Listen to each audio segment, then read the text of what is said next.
इसी बीच पीएचईडी से बड़ी खबर है, जहां पर एसीबी ने 18 इंजीनियर्स के खिलाफ जांच की अनुमति मांगी है। पीएचईडी के सचिव डॉक्टर समित शर्मा को एसीबी ने पत्र लिखा है। इरकॉन के फर्जी सर्टिफिकेट्स मामलों में एसीबी दरअसल जांच कर रही है। मैसर्स गणपति और श्याम ट्यूबवेल कंपनी ने फर्जीवाड़ा किया था। फर्जीवाड़ों के मामलों में विभागीय इंजीनियर्स की भी मिलीभगत सामने आई। एसीबी की प्रारंभिक जांच में सी केडी गुप्ता, सी दिनेश गोयल, SERC मीणा समेत 17 से 18 अधिकारी इंजीनियर्स की मिलीभगत सामने आई। फर्जीवाड़े के मामलों में एसीबी ने जांच के लिए पीएचईडी से पूर्वानुमोदन मांगा। एसीबी ने पहले भी 20 से ज्यादा पत्र भेजकर पीएचईडी से जानकारी मांगी थी। एसीबी के पत्र के बाद अब पीएचईडी अधिकारी इंजीनियर्स में खलबली मच गई है। पिछले सप्ताह पीएचईडी के सचिव डॉक्टर समित शर्मा के पास एसीबी का ये खत यानी कि पत्र पहुंचा। उसके बाद से पीएचईडी अधिकारी इंजीनियर्स के चेहरों पर परेशानी साफ तौर पर देखने को मिल रही है। खुद को बचाने के लिए राजनीतिक संरक्षण की तलाश में भी अब ये इंजीनियर्स जुटे हुए नजर आ रहे हैं। ऐसे में देखना है कि पीएचईडी के इस फर्जीवाड़े में कोई ठोस कार्रवाई होती है या फिर पीएचईडी जांच की अनुमति को लटकाकर मामले को रफा दफा करती है। लेकिन एक बड़ी खबर, पीएचईडी के 1.5 दर्जन इंजीनियर्स और अधिकारियों को लेकर एसीबी ने लेटर लिखा है और ये लेटर पीएचईडी के सचिव डॉक्टर समित शर्मा को लिखा गया। एसीबी की तरफ से, एंटी करप्शन ब्यूरो की तरफ से जांच की अनुमति इनके खिलाफ मांगी है और पूरा मामला इरकॉन के फर्जी सर्टिफिकेट्स मामलों में जुड़ा हुआ है, क्योंकि इनके फर्जी सर्टिफिकेट्स के मामलों की जांच एसीबी कर रही है। मैसर्स गणपति और श्याम ट्यूबवेल कंपनी ने ये फर्जीवाड़ा किया था।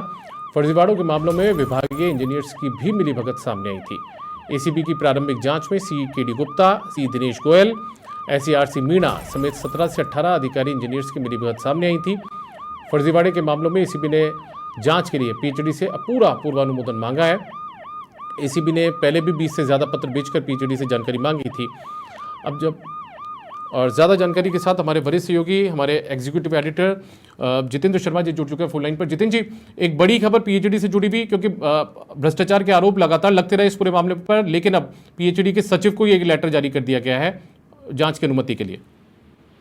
जी बिल्कुल सही कहा दीपक आपने कि जो पिछले 1 साल से जो पीएचईडी में फर्जीवाड़े का सबसे गंभीर मामला था, इरकॉन के फर्जी सर्टिफिकेटों से करीब 1000 करोड़ के टेंडरों को हासिल करने का जो मामला था, पिछली सरकार के समय हुआ था, जिसकी जांच हुई है। जांच में सारी चीजें, सारी सच्चाई सामने आ गई कि पूरे सारे सर्टिफिकेट फर्जी थे। इरकॉन ने कोई काम नहीं, मैसर्स जो गणपति ट्यूबवेल और मैसर्स श्याम ट्यूबवेल कंपनी थी, इनको न तो कोई काम दिया था, न ही कोई सर्टिफिकेट जारी किए थे। लेकिन उसके बावजूद भी पीएचईडी में मिलीभगत से इस फर्म को 1000 करोड़ से ज्यादा के काम जारी किए गए। जब मामला उजागर हुआ उसके बाद भी फर्म के खिलाफ कोई कार्रवाई नहीं की, बल्कि फर्म को नए काम देने के साथ ही उसका भुगतान लगातार होते रहे।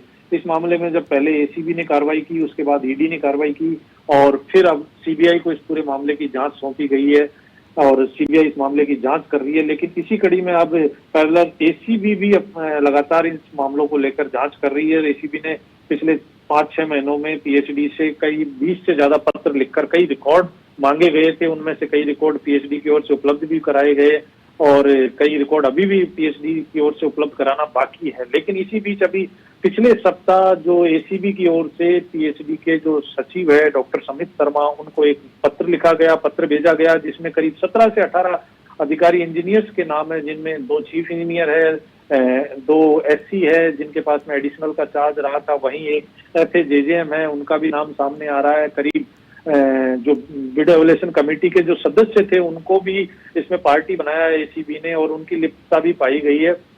जिसके बाद अब एसीबी इस पूरे मामले की कार्रवाई करने के लिए पत्र लिखा है कि हमें पूर्वानुमोदन की अनुमति दी जाए, ताकि इस मामले की प्रारंभिक जांच में जो लिप्तता पाई गई है उसकी पूरी विस्तृत जांच करके दोषी अधिकारियों के खिलाफ कार्रवाई की जाए।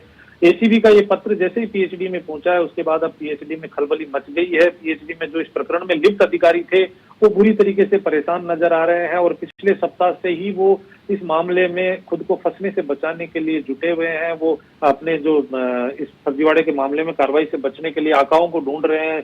कुछ इंजीनियर्स ने ठेका कंपनी के मालिकों को पकड़ा है कि जिनकी सरकार में ऊपर तक अप्रोच है, तो वो कहीं न कहीं इस मामले को मैनेज करने की कोशिश की। ऐसे सूत्रों से जानकारी मिल रही है। तो पीएचईडी के जो लिप्त अधिकारी थी, सही मायने में अब उनकी परेशानी सामने झलक रही है। वो उनका विभाग में जो अपने पद पर बैठकर काम करने का मन नहीं लग रहा, वो पूरी तरीके से परेशान नजर आ रहे हैं। तो कहीं न कहीं अब इस मामले की जांच आगे बढ़ती हुई नजर आ रही है।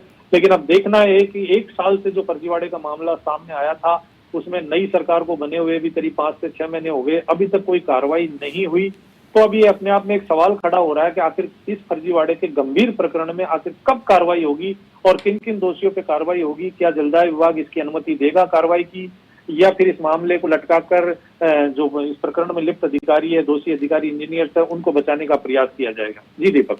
चलिए जितेंद्र जी, बहुत शुक्रिया आपका इस तमाम जानकारी के लिए। जितेंद्र शर्मा हमारे एग्जीक्यूटिव एडिटर हैं, हमारे वरिष्ठ सहयोगी हैं, जो हमारे साथ जुड़े थे, जो बता रहे थे कि अब पीएचडी के इन 17 से 18 इंजीनियर्स में खलबली मचना शुरू हो चुकी है और पिछले कुछ वक्त से अब ये राजनीतिक छांव की तलाश में है कि कैसे इस पूरे प्रकरण से बचा जा सके, क्योंकि काफ़ी लंबे वक्त से 1 साल से ज़्यादा का वक्त हो चुका है। पिछली सरकार का, पूर्ववर्ती सरकार के वक्त का ये भ्रष्टाचार का मामला था।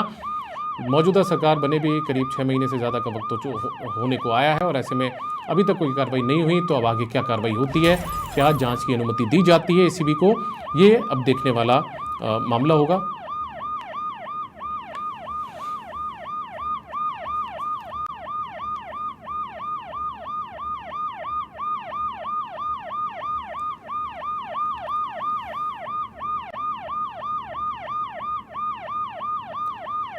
पीएचडी में कई इंजीनियर्स के खिलाफ पूर्वानुमोदन मांगा गया है, जांच के लिए अनुमति मांगी गई है।